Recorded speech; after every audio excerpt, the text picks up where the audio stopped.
You're listening to a Big Heads Media podcast. Tonight, Bigfoot, finally. Oh, and it's the beginning of Season 3. All that and more on Small Town Secrets.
Every town has a secret. What is yours?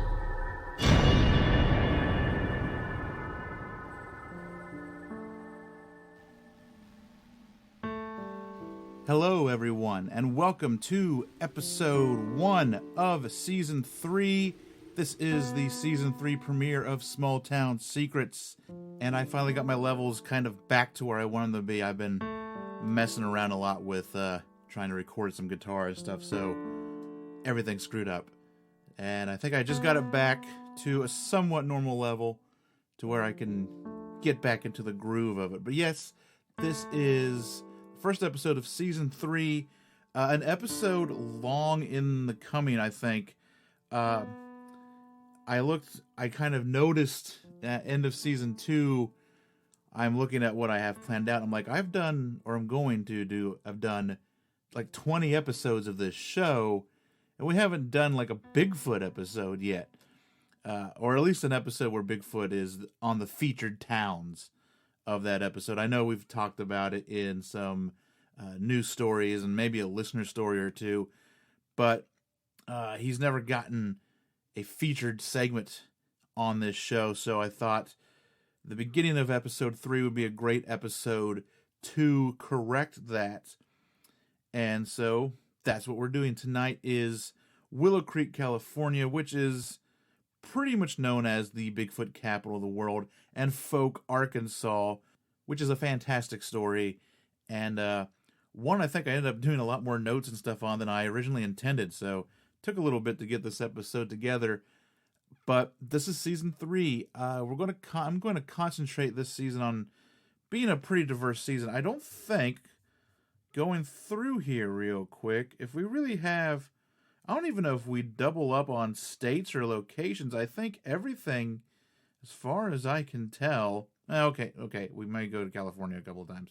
But other than that, I think we're pretty much spread across the country, and there's a couple of international things that we'll visit. Some really fun episodes this season.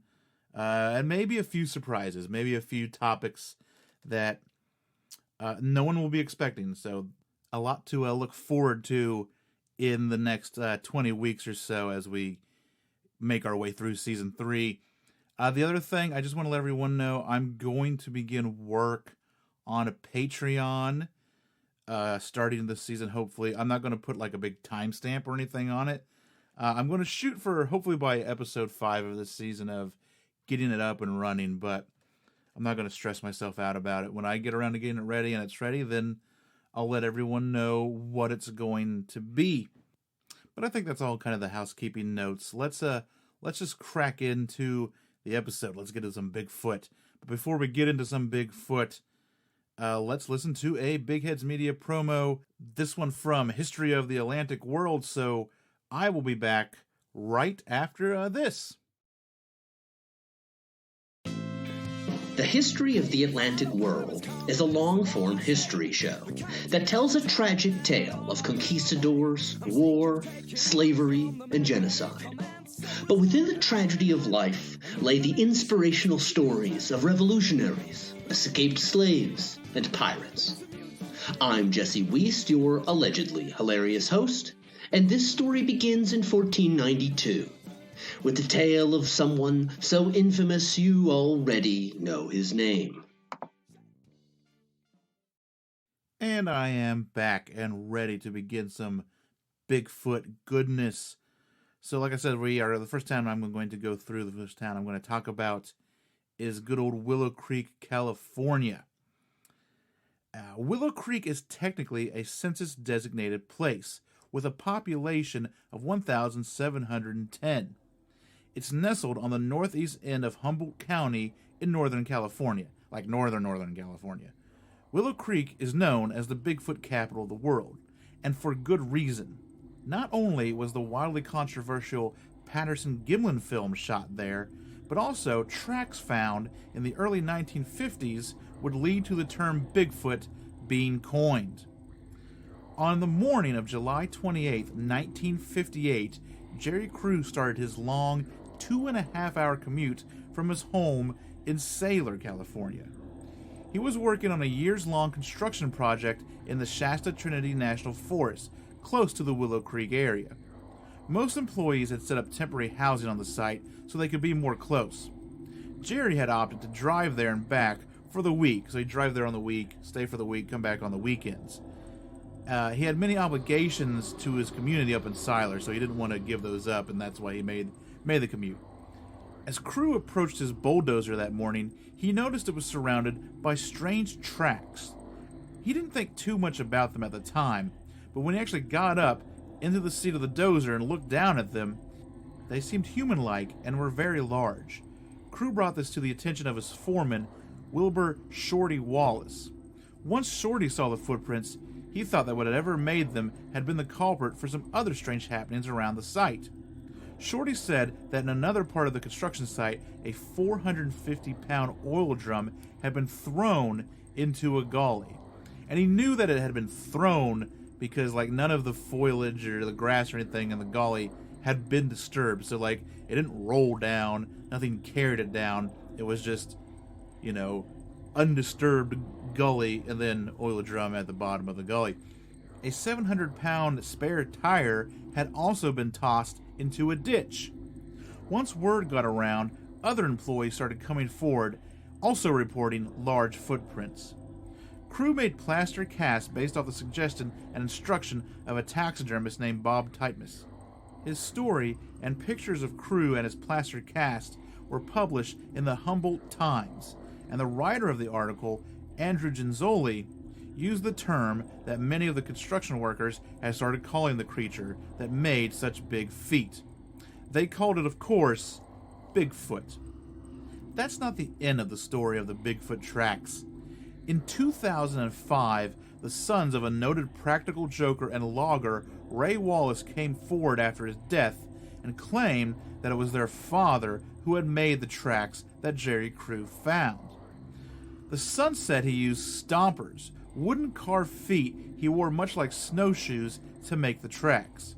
So could it all have been a hoax? Perhaps not. There are many discrepancies between Wallace's stompers and Crew's cast. The stompers do not seem to match the shape of the plaster cast, and I've got a picture that'll be in the show notes, and you can see it. It's not like a completely different shape, but you can see that they are not the same in the least.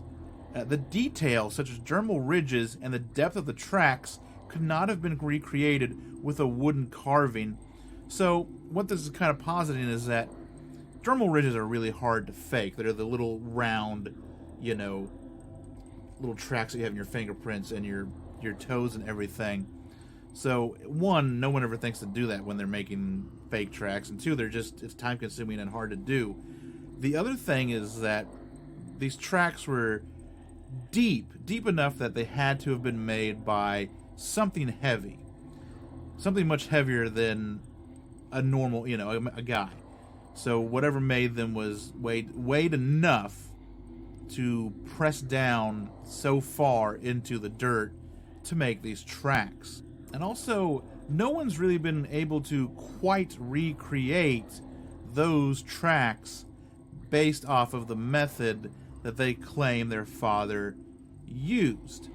And you're going to see this a lot in both of the Willow Creek kind of stories, and just almost every Bigfoot thing in general. Is I feel that that's kind of the way it goes. Every big piece of Bigfoot evidence comes like full on into someone saying that they've hoaxed it or they know someone that's hoaxed it. No, I don't think so. Like I said, there's just you can't just walk around with big wooden things on your feet and make these deep, detailed casts.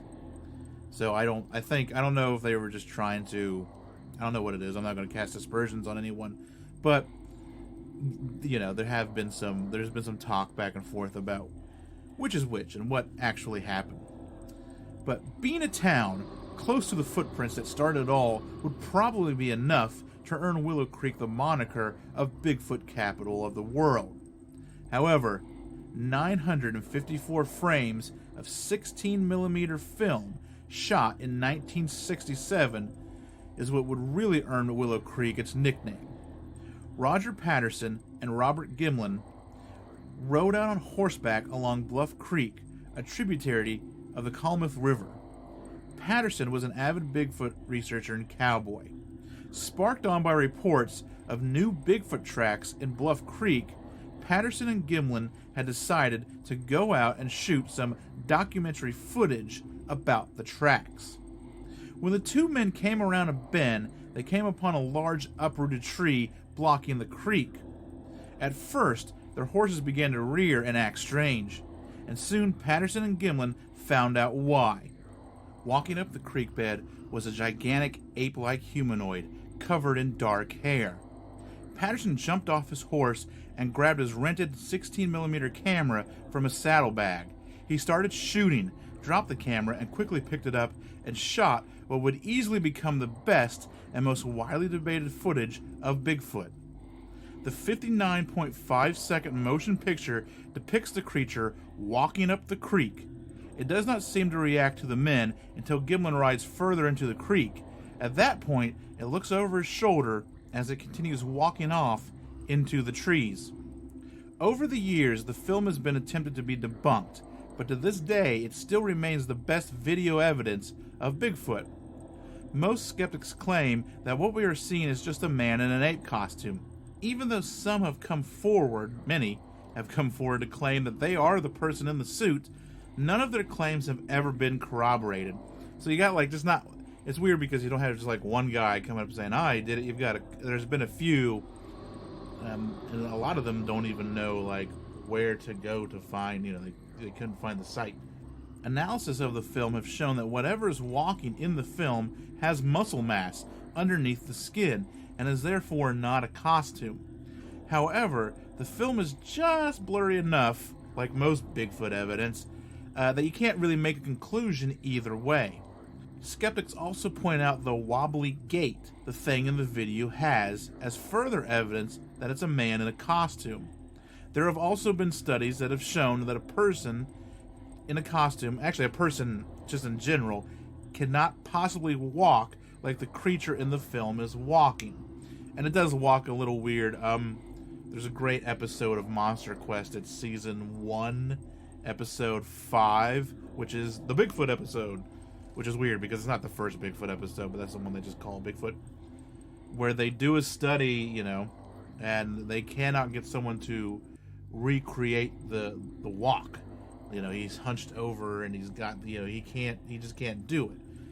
And, they always say that it's like a wobbly gait and that it's, look at this guy, he can't walk very well in the costume. But when I look at the film, yeah, it walks funny, but it doesn't seem to have any trouble walking. It's walking very smoothly, very casually. It's just walking different. So, I kind of lean towards it. I think that this footage is genuine. Patterson quickly partnered with his brother-in-law, Al D. Atlee, to take the film on tour in order to raise funds for more thorough research of the creature. All three men, so Atlee, Patterson, Gimlin, agree to split the profits, so they went into partnership together. However, Gimlin soon felt like he was being squeezed out of the partnership and would quickly fall out of favor and friendship with Patterson. For 5 years, the two friends would remain estranged, until 1972, when Roger Patterson was dying of cancer. On his deathbed, they made up and apologized to each other.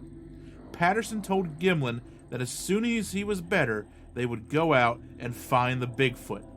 He would pass away the very next day. Patterson died on January 15th of 1972. Gimlin, who until recently stayed out of the spotlight, still carries the torch of the story and the incredible footage.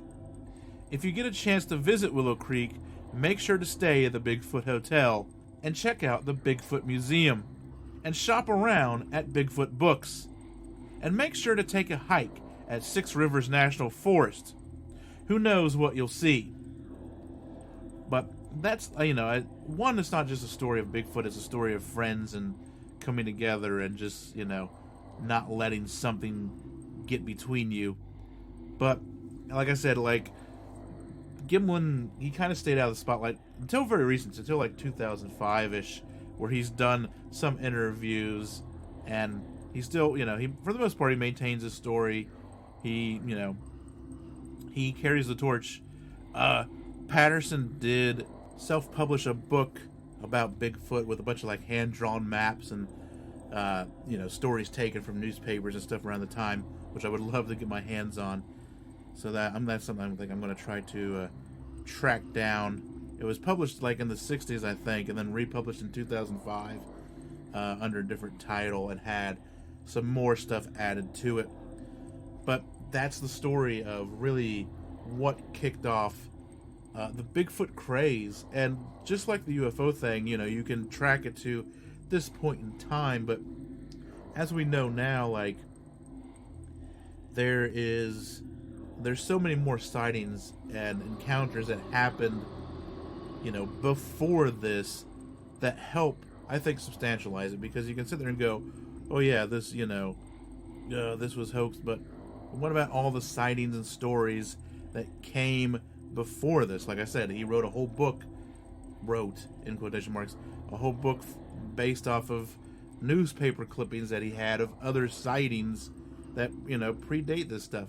So, make what you will of it, but I think there's a lot more to it being maybe a substantial video than it being a hoax, and that's what it is, and that's why we know Willow Creek today, and they've really clung to it. Our West Coast correspondent, Taylor, he sent me a bunch of photographs, a bunch of pictures, it's night photographs, a bunch of pictures of when they went on vacation up there, which I think I'll probably make a nice beefy Instagram post of some of the more choice photos. So thanks for that, and we'll post those on Instagram. stscast.gram is the Instagram handle if you're looking for it. But let's move on to Arkansas and Boggy Creek and Fouke, Arkansas, and there's a couple of other towns and a couple of other names in there too, for another exciting hairy hominid tale, the Beast of Boggy Creek, or the Fouke Monster, whichever you want to call it.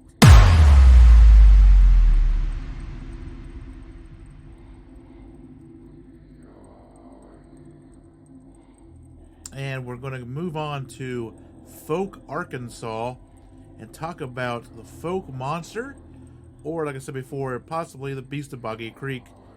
Both great names, so pick whichever one you want.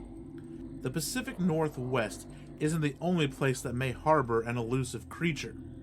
In the backwoods of the Sulpher River basin of Arkansas lurks something similar but different, a leaner, wiry version of Bigfoot with fiery red eyes. They call it the Beast of Boggy Creek, or the Fouke Monster. Fouke, Arkansas is a small community of around 860 people. It lies just south of Texarkana and is surrounded by swamps, forest, and waterways such as Boggy Creek and the Sulphur River. Sightings of the monster started around the early 1900s. People started seeing it in the much smaller communities of Jonesville and Boggy Town, which was a sawmill town that is pretty much gone nowadays. So like a sawmill town is much like a gold rush town, just with forest instead of gold. People would rush in, make a lot of money off the lumber, a town would sprout up, and then it would go away. Just kind of like the gold rush towns of California and all that. So similar. So it's not really there anymore, but it was. These early sightings were not well documented, and in fact, they probably weren't documented at all. The creature was seen as early as 1908 in and around Boggy Town. In 1916, a curious encounter happened nearby what is now Wright Patman Lake. A family was returning home on their mule-drawn carriage when they heard a loud, high-pitched wail. Then they saw a large, dark, hairy beast emerge from the forest. It continued to howl as it crossed the road, angrily waving its arms at the family. The family and their mules became frightened, but the father was able to get the mules under control and get them out of there. The next day, the father and a few townspeople went back to the site to look for evidence, but didn't find anything. There would be sightings all throughout the early decades, but it wouldn't be until the late 60s and early 70s that the Fouke Monster would become the legend it has grown to be. In 1965, Lynn Crabtree, a boy of 14 at the time, encountered the monster while squirrel hunting one evening. He heard the sounds of horses, which he knew belonged to the neighbors, and this was nothing out of the ordinary. Then he heard a new noise, a noise that sounded like a dog howling. Lynn walked towards the sound, thinking the dog may be in distress. To his shock, it was no distressed dog. What Lynn Crabtree saw was a 7-foot bipedal creature covered in reddish-colored hair and a brown nose close to its face. The creature seemed agitated, and when it saw the boy, it began stalking towards him. Lynn let loose a burst of squirrel shot, aiming at the thing's head. The shot seemed to do nothing, and the beast continued towards the boy. Lynn let off 2 more shots before running back to the homestead. His father, Smoky Crabtree, ventured outside to investigate, but only found squirrel shot in some of the surrounding trees. It would soon come to light that Lynn wasn't the only Crabtree to see the thing. Fred Crabtree also claimed to see a similar creature months earlier near Jonesville. James Crabtree, Lynn's uncle, said he saw the beast a decade earlier. Crabtrees had once lived in Boggy Town in its heyday. Even Smoky Crabtree would go on to be an advocate for the creature, even though he would never see it himself. It would seem that the Beast of Boggy Creek was a Crabtree family tradition. After Lynn's encounter, other townspeople would start showing up at the Crabtree's property, offering to help find the monster. Armed with guns and dogs, the posse searched the property, but came up empty-handed. The group were able to get something to call back to them using a wounded rabbit call. But that was about the only evidence they found, and they didn't record it. The Crabtree sightings would stir stories among the locals of Fouke and Jonesville. However, in 1971, another set of sightings by another family would take the story national. On the night of May 2nd, 1971, the Ford family, who had just moved into their new home 5 days prior to the incident. The incident started that night when Elizabeth Ford saw a hairy hand coming in through her window. She said she also saw fiery red eyes, and that it didn't make any noise except for breathing. Bobby Ford, his brother Don, and another man named Charles Taylor found the creature near the back of the house. They fired at it several times with a shotgun and then called Ernest Walraven, the Fouke constable. Walraven came out with another shotgun and a spotlight. The group of men once again found the beast near the back of the home. They fired at it and thought they saw it fall. After that, they heard screams from inside the house. Bobby Ford ran back to the home and got up the back steps, where he was grabbed by the creature and they both stumbled to the ground. After a short struggle, the creature ran off into the nearby woods. Bobby was taken to nearby St. Michael Hospital, where he was treated for mild shock and some scratches. The next day, the Fords and Walraven found pieces of metal that surround the bottom of the house had been torn away. And I think the reason why the Ford kind of story really blew everything up is because you had some physical evidence. You had that damage to the house. You had a lot of eyewitnesses. You've got you've got the police. You've got the constable who saw it too, and also the fact that he went to the hospital and he was treated for scratches and all of that. After the Ford's encounter, a radio station, KAAY, offered a $1,090 reward for capture of the monster. Then a local man by the name of Ray Scoggins offered his own $200 reward. The reward went so far as to have a committee of city officials verify if the creature that was caught was valid. Then, on June 15th, large three-toed tracks would be found in a soybean field owned by Willie Smith. Many showed up to investigate the tracks, including Ernest Walraven, Willie Smith, Jim Powell, the journalist who started covering the story beginning with the Ford encounter, and even Smokey Crabtree. The 13.5-inch tracks meandered through the bean field for about 150 yards before disappearing. Powell thought the tracks were rather dubious, however, since whatever made them seemed to have taken careful care not to step on any of the beans. The Ford's encounter, the tracks, and the reward made the Fouke Monster national news. Just like the Mothman of Point Pleasant, hunters, monster seekers, and others swarmed onto the small town to claim either a sighting of the creature or claim the reward itself. After a few years of this increased tourism, nothing was found. I think there were other tracks found, because if you read the great book by Mr. Lyle Blackburn, which is what I use for most of this research, The Beast of Boggy Creek, he talks about how there were some 3-toe tracks found and some 5-toe tracks found. My little interesting theory on that is that perhaps there were a couple of these monsters, and maybe one lost a couple of toes, say like in a bear trap or something. Or maybe it's just a deformity, or it might just be a couple of hoaxers trying to get their piece of something. So maybe some of the tracks are real, some of the tracks are not. People looking for the creature and or easy money weren't the only ones who came to Fouke, Arkansas. In 1972, a former advertising man turned filmmaker, Charles B. Pierce, came to town.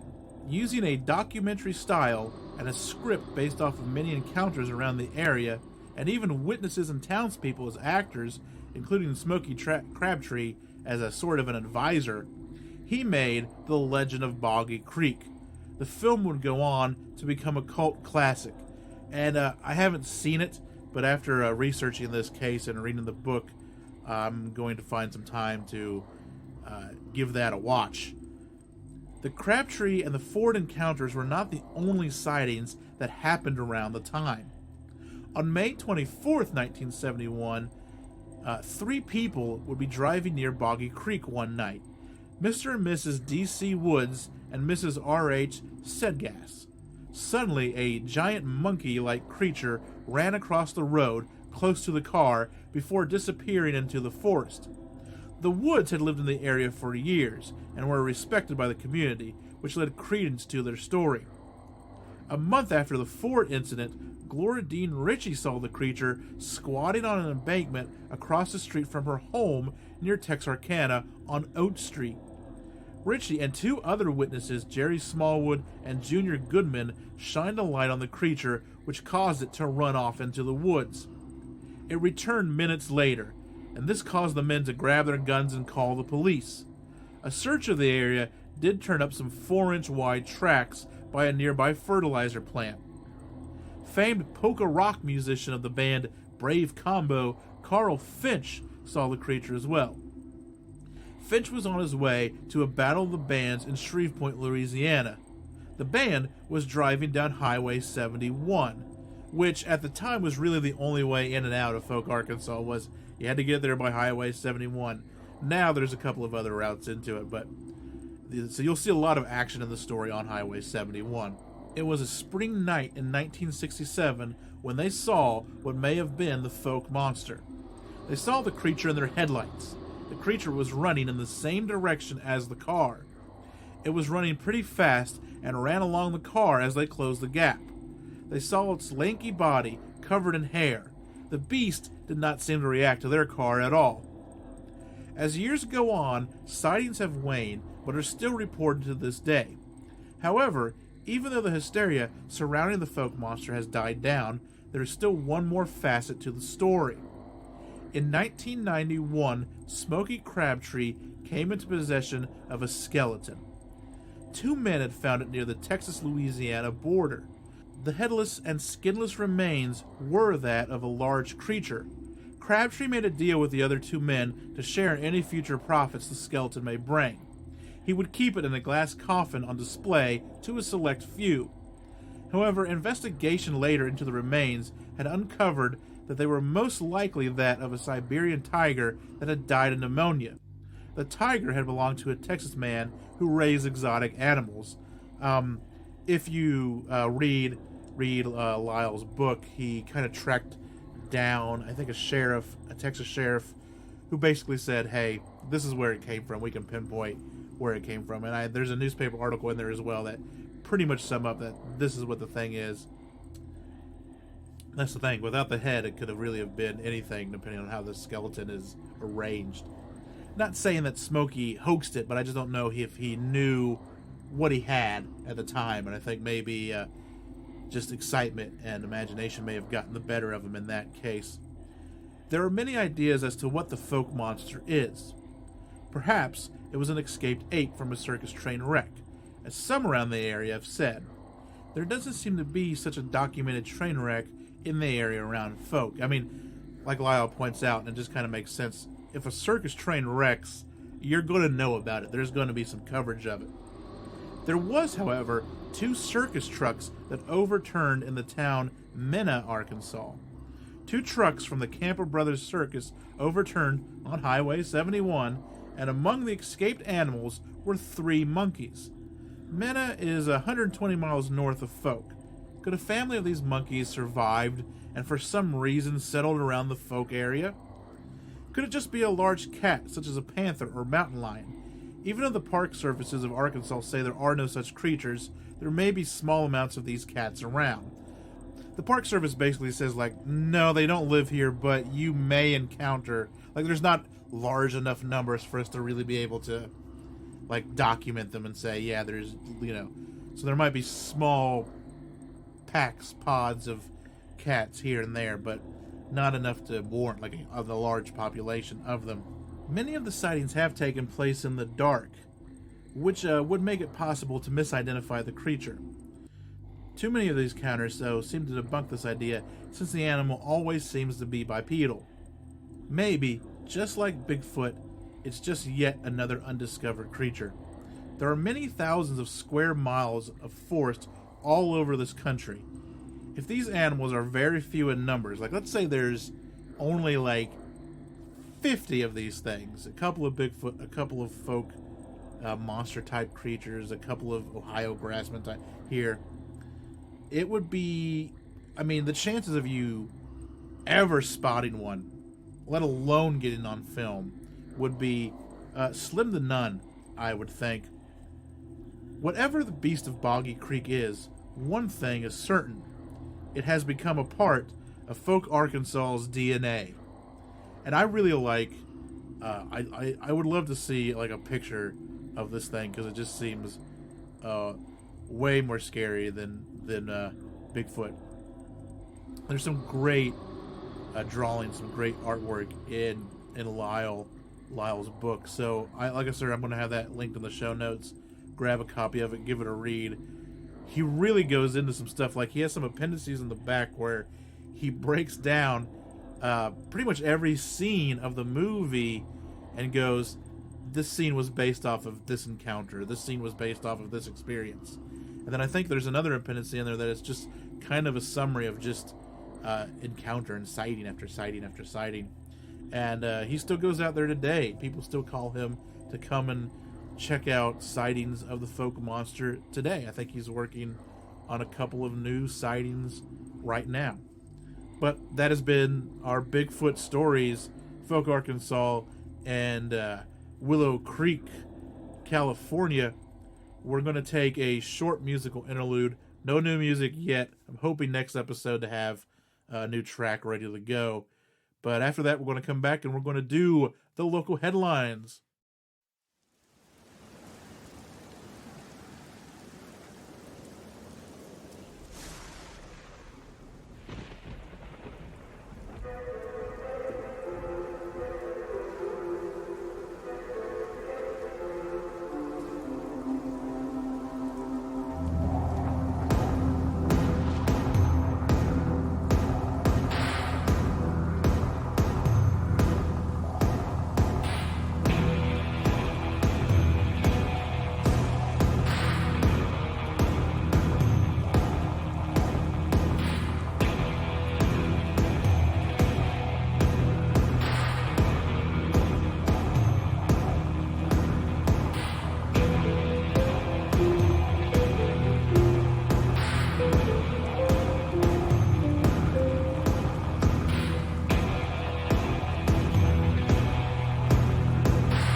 And on the local headlines, we've got them queued up and ready to go. The first one is from express.co.uk. It's written by Claire Anderson, and this is it's got a video with it, so you can check that out. Spine-chilling wail of ghost La Llorona caught on camera. Had to sleep with mum, in quotation marks. The ghost appears to wail loudly from the tree top in the footage, with social media users calling it the scariest thing they've ever seen. A ghostly figure of a woman moves above the tree. According to petrified residents, the ghost appeared in broad daylight in a treetop in the municipality of Monitos, Cordoba, Colombia. In Latin American folklore, La Llorona, or the Weeping Woman, is a famous legend about a mum who drowned her two sons in a river before taking her own life and becoming cursed. She was then refused entry into heaven until she could find her children's lost souls, according to the myth. The legend says that La Llorona wails and abducts children, who she then drowns in the river where she killed her sons, hoping in vain that their souls will finally bring her rest. The video left social media users petrified, as one admitted to having to sleep with their mom. One person said, "After hearing about this, I had to sleep with my mom, and I haven't even seen the video yet." But in a dig at political leaders, another viewer said, This is faker than the claimed innocence of Uribe, former Colombian president, or the intelligence of Ivan Duque, current Colombian president. Alleging the whole myth was a conspiracy, a user wrote, "These legends are used by unscrupulous people who want to buy properties at knockdown prices. If they can't buy them cheap, La Llorona suddenly appears." Meanwhile, another viewer said, "Instead of scaring me, this video made me laugh. What is that woman doing up there? She is going to fall. Does she think she will find her kids in the treetop?" This next story is from AP News out of LA, which I know is not a small town, but it talks about a small town-ish thing, by Brian Maley. And this is AP exclusive: Sierra skeleton ID'd as the ghost of Manzanar. Los Angeles, AP. A skeleton found by hikers this fall near California's second highest peak was identified Friday as Japanese-American artist who had left the Manzanar internment camp to paint in the mountains in the waning days of World War II. The Inyo County Sheriff used DNA to identify the remains of Gaiichi Matsumura, who succumbed to the elements during a freak summer snowstorm while on a hiking trip with other members of the camp. Matsumura had apparently stopped to paint a watercolor while the other men, a group of anglers, continued toward the lake to fish. His body wasn't found for another month, and the tragedy was overshadowed in the immediate days after his August 2, 1945 disappearance when the U.S. dropped the first atomic bomb, hastening Japan's surrender in the war. Matsumura was one of the more than 1,800 detainees who died in the 10 prison camps in the West, though it's one of the more unusual deaths. While his burial in the mountains was well known among members of the camp and his family, the story faded over time, and the location of the gravesite in a remote border-strewn area 12,000 feet above sea level was lost to time. Lori Matsumura, the granddaughter who provided the DNA sample, was surprised when Sergeant Nate Durr of the Inyo County Sheriff's Office contacted her to say they believed her grandfather's remains had been discovered. After all, he had been found nearly 75 years ago and buried. It was a bit of a rediscovery, she told the Associated Press. We knew where he was approximately because we knew the story of what had happened, so we knew he was there.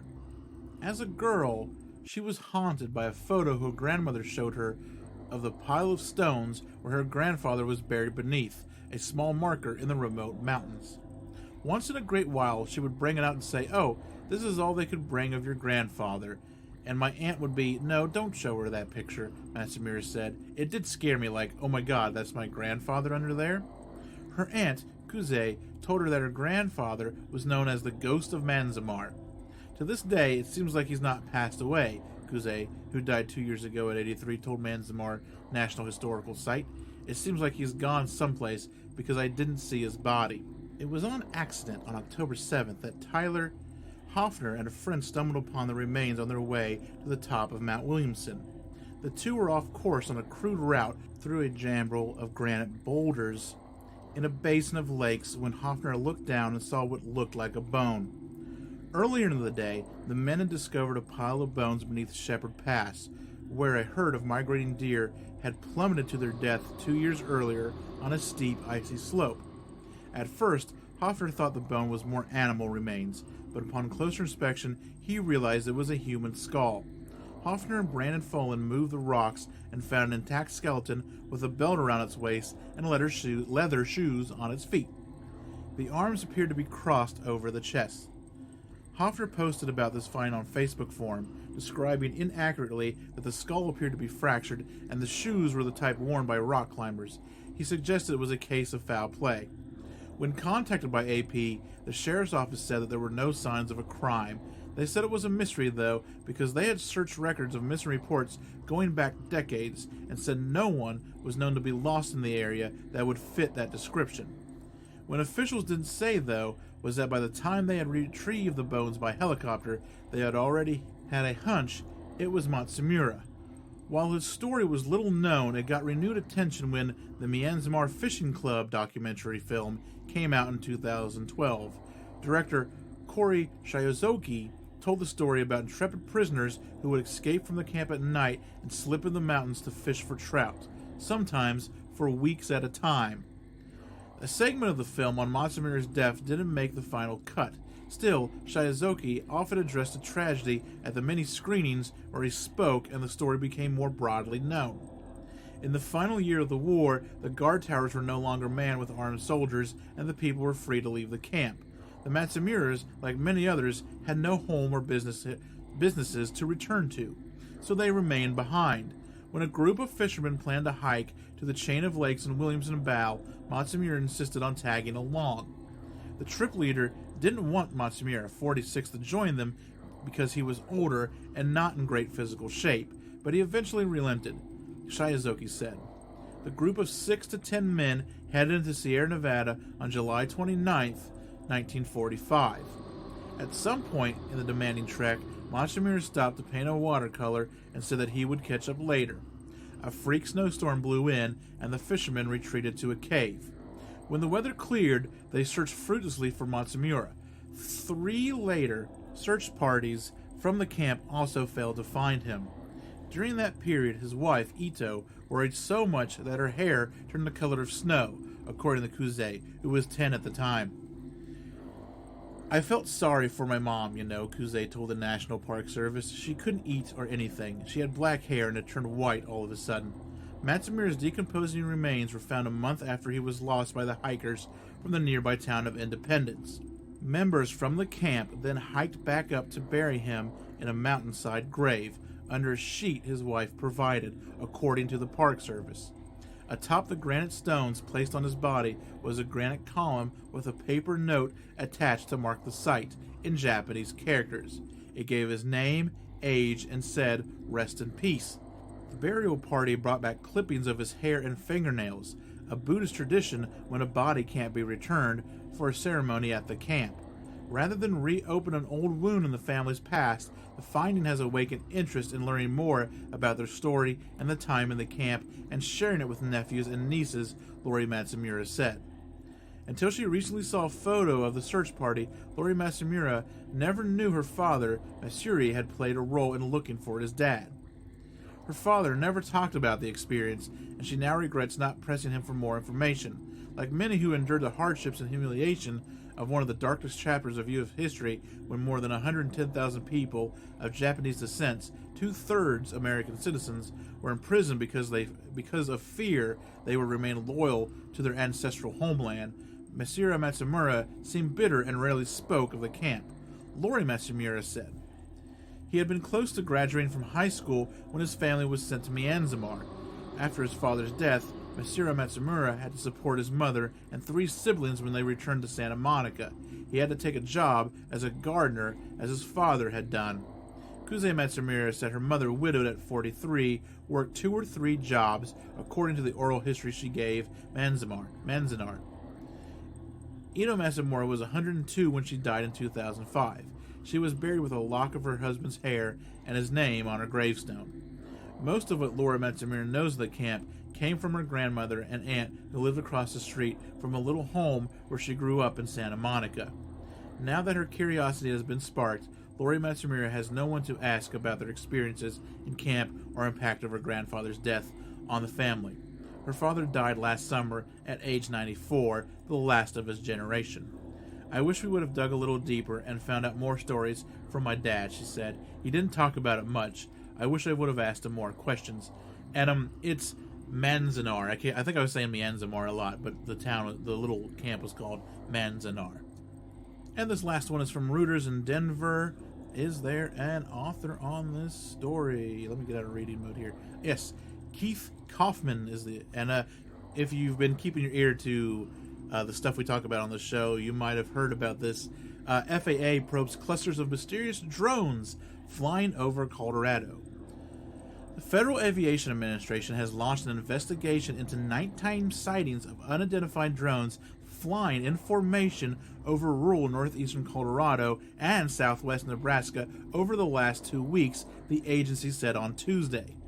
The cluster of drones, technically known as unmanned aircraft systems, have been spotted in at least 4 counties in Colorado, garnering national media attention. FAA spokesman Ian Greger said in a statement emailed to Reuters that multiple FAA divisions and government agencies are investigating these reports, adding that the agency does not comment on the details of its open investigations. No private companies nor government agencies have claimed the drones. The Fouke County, Colorado Sheriff's Office said in a December 20th Facebook post it was investigating multiple reports of drone sightings in the county over the last week. On that day, deputies from Phillips and Yuma counties tracked over 16 drones between the 2 counties. We believe that the drones, though startling, are not malicious in nature. I don't know about that. Phillips County Sheriff Thomas Elliott said in a phone interview that the drones with blinking lights are flying in square grid patterns nearly every night between 5 and 10 p.m. and appear to be widening their path. They now have moved into Morgan County, Colorado, and have been spotted in Perkins County, Nebraska, he said. Elliott said that he had spoken to an FAA investigators about whether the agency could determine if the aircraft were being used to map the area for possible oil and gas exploration purposes. Wyatt Harmon, who chased the drones when they flew over Washington County, Colorado, property, told NBC's Today Show on Tuesday that seeing the mysterious aircraft was unnerving. They can sit there and hover, Herman said. They can descend very fast. They can take off very fast. U.S. Senator Cory Gardner, a Colorado Republican and a member of the Senate Commerce Subcommittee on Aviation and Space, said in a Tuesday statement that he had been in contact with the FAA. I am encouraged that they've opened a full investigation to learn the source of the purpose of the drones, said Gardner, who's from Yuma County. Last week, the FAA proposed requiring all drones operating in the U.S. airspace to be remotely tracked, a move which Sheriff Elliott said he would welcome. I could put all this to rest if whomever is doing this would come forward and identify themselves, Elliott said. Additional reporting by David Shepardson in Washington, editing by Billy Tarrant and Richard Chang. And actually, there's been some more developments on this. The thing is, they are obviously having troubles getting clear pictures of these things because they're usually at night. And these aren't like the drones that you're thinking of. These aren't the little go out and buy one at a hobby shop with propeller drones on it. Like, these are like unmanned aircraft drones. These are ones that look like tiny planes. And apparently, there's been some news coverage of it now that they know when you're looking at them. When people try to take pictures of them or when people train their attention on them, they fly away. They disperse them. They go away. I'm sure it's only a matter of time before someone tries to shoot one down. So we'll keep an eye on that and see if that comes to happen. And that has been this episode's Local Headlines. We'll be back very shortly with your small town secrets and the end of this episode.